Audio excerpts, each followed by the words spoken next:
nan sun shiga amma wannan na gwada wajen sau uku ya ki shiga ban sanya rayuwa bari sake gwadawa dai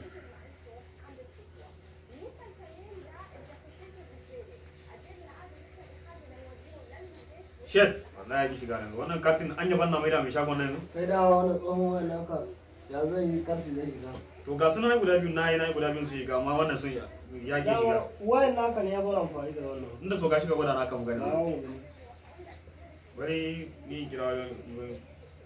gwada wani abu da wannan da suka shiga mu gani a ne an sa kai ma kai gwada na san dai kai ma na kan barata shiga na kan abin da yake shiga wannan ta yare shiga wannan ka waye duk daban ne za mu ka gani a ni ga a zaune ma nake ni ga yanzu yawa kawai dai kai yanzu ni ga sanan da biyun su shiga diba mene ne wannan ya shiga ba ga nan da gaske ne ga rubuce to wai haka ne kai ka ta yanzu wannan 15 ni ba na asara yi yanzu ai ba ka da ayo kai dariyan da kake ba na asara ni ya yayi yanzu a wannan ka san menene ba ni wannan kan sa lamba na sai in kira kai kenan sai ka ingo ba na sa gine biyar yanzu bari dan sa lamba na sai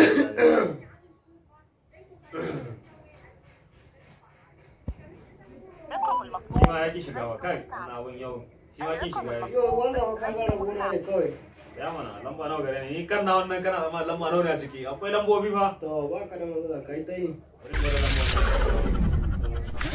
kai kenan sai ka kai kudi da yau sai na ji labarin gida shi ma ya ki shiga anya kai ma nake ga salaman ka magani ba ya shiga wannan kudin salaman ka magani azan abin da ya ki shiga wa ta tare shiga wannan ka yadda ka cire nan wannan kartin naka fa anya wani karti ne ma ina na san ya ji ma wannan ka shiga wannan san ba wallahi ya ki shiga wannan kartin naka yana gani ka ka san ne yana zuwa ni yanzu ka wannan ka gwada namu ka gwada wannan ka gwada ina da wani bari zan sa ka da wani daban shikenan ni ne dan je wajen nan ne wani dan jin dawo da yanzu to ba ka so ka gwada da lambar naka kai ka da mutum ne ka gane kure zo kuma bai same ni ba haka ne gaskiya gare lamba ne ka sha wahala kana san ba samu da ka wanda ne ban samu ba Allah ya so ya da zan jarraba da gani ni abin da yake ba mafi ba lamu yanzu wannan kofar nan kawo wannan kofar naka wallahi matsala gare kullum sai ka sa wani karahuna sannan zaka bude shi ka yin ciki akwai karfe waje akwai karfe na zo to waje ma sai na bude ciki ma matsala gare shi wannan shikenan sai na zo sai ka zo ba ka da matsala zan da jarraba gani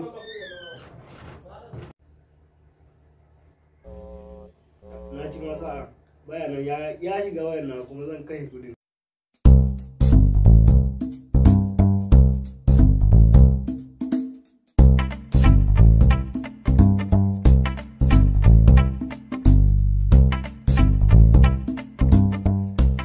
rezo ne wai baku da komai ne lambobin ana ta duk jiya muna ta yi kai ina gani ni da dare ban yi bacci ma mai kyau tsabar mu haɗu da ku rezo na ko la miskila gare shi ka gane kudi na ma wuya yake wa na kai kudi na yi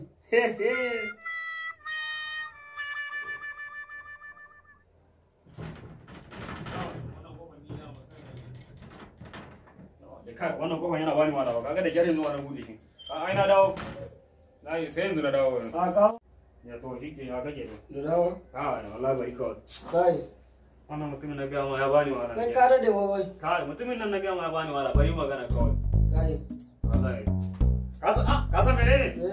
ai bayan ba sannan ko rezo mun nan ne ba kyau ba ka kana nan ka gane ina gwada nan gida na samu ya shiga da ba wahala ba ina gwada akwai da anan ka sana ba wahala ina gwada can ya samu ya shiga ka san me da yanzu yanzu ban inda kartin na kan sake fita gwada can a gidan je can mun magana yaushe kake yi ma bayan kana kashe tafiya nan ka buga kudin ya kare tantani ba jine biyar bane na minti ne wannan nawa ne minti uku ne to ita yanzu dan lalabo jine biyar a cikin a cikin ajiyar naka kartin da kasa a cikin wayar ka ta shiga naka na kasa a cikin wayar na kai sai na biya banga yanzu kenan kana nufin ba kati ake kasa a bari na sa wa kuni goni ne na gane cikin wayar